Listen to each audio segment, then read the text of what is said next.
Um, so the boats themselves. Can you talk a little bit about um, the way the boats on Cape Cod, for example, were designed?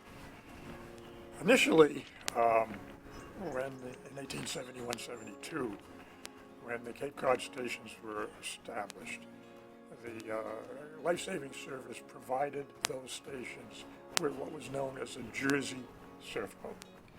These are the surfboats that they were utilizing at the time on Long Island and on the Jersey Shore, primarily on the Jersey Shore. The development of the surfboat is somewhat interesting. They developed surfboats from the day boat fishermen on the shorelines. The Jersey people had their Jersey type of a boat that they would launch to go fishing for the day. Cape Cod had their types of boats that they would launch to go fishing for the day. And they weren't the same. They were not the same. The Cape Cod surfmen did not like the Jersey surfboat. It was big, 26 feet, about the average size. They were not anything like the boats that the fishermen used on Cape Cod. And was that just due to different ocean conditions? Not really. No, not really. The Jersey Shore and Cape Cod shores are fairly similar. Just what they had developed over years and years and years, and they were very comfortable with that. Yeah, what people were used to. That they were used to. Cape Cod had a boat. They ended up, we called it the Cape Cod surfboat. And particularly out in the Provincetown to maybe Nauset area on the Cape, this is a boat that they were very familiar with. And so what they did is they kept the government boat, so to speak, in the boat room. And when they needed something, they used what they felt more comfortable. They used their own boat. And Kimball recognized that very quickly on and said, "No, fine, we'll pay for the boats you develop your own, which are comfortable." And so you have up in Maine, they have what they're known as the Excelsior surfboat.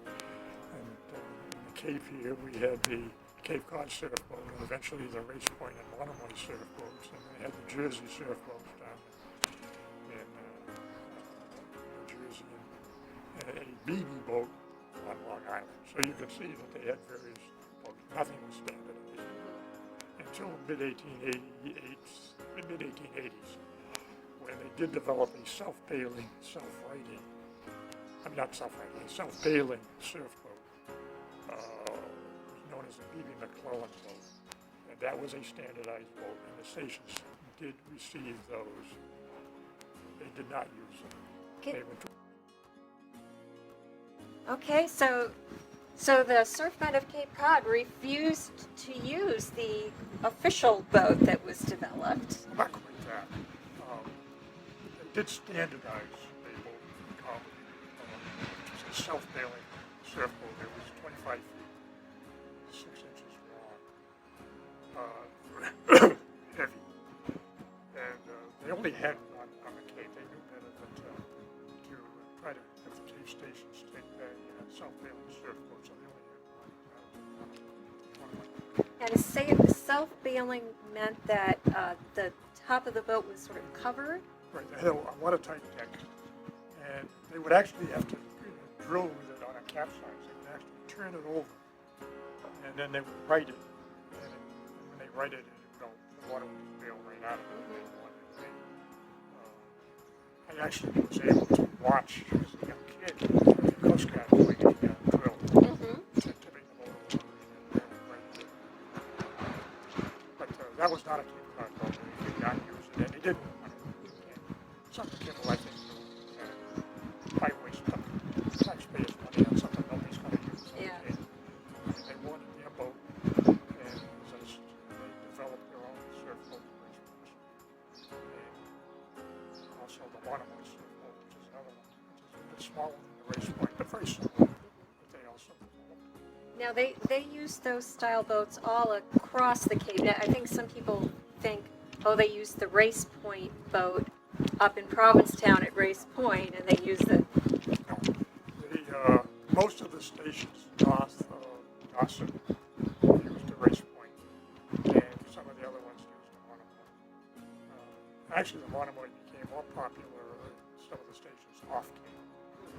They did. And they were very simple. The Monomoy was just smaller. The Monomoy was forward, and it was just sort of smaller in size. so the cruise size for the Race Point was how many? 5, plus a keep, 6 actually, 5 rowers. So, and the keeper was the one who steered? Okay. Now, the number one surfman also would switch off in drills with the keeper so that he could also steer in the event that the keeper was incapacitated. So here at the museum, we're fortunate to have a Race Point surfboat, which came to us through the National Park Service. So we're having it here, and we're restoring it. So tell me a little bit about it. Well, let me talk back up a bit. So I have a Race Point surfboat. And my Race Point surfboat came from here at Cape Cod. And my Race Point surfboat is 24 CG 24472.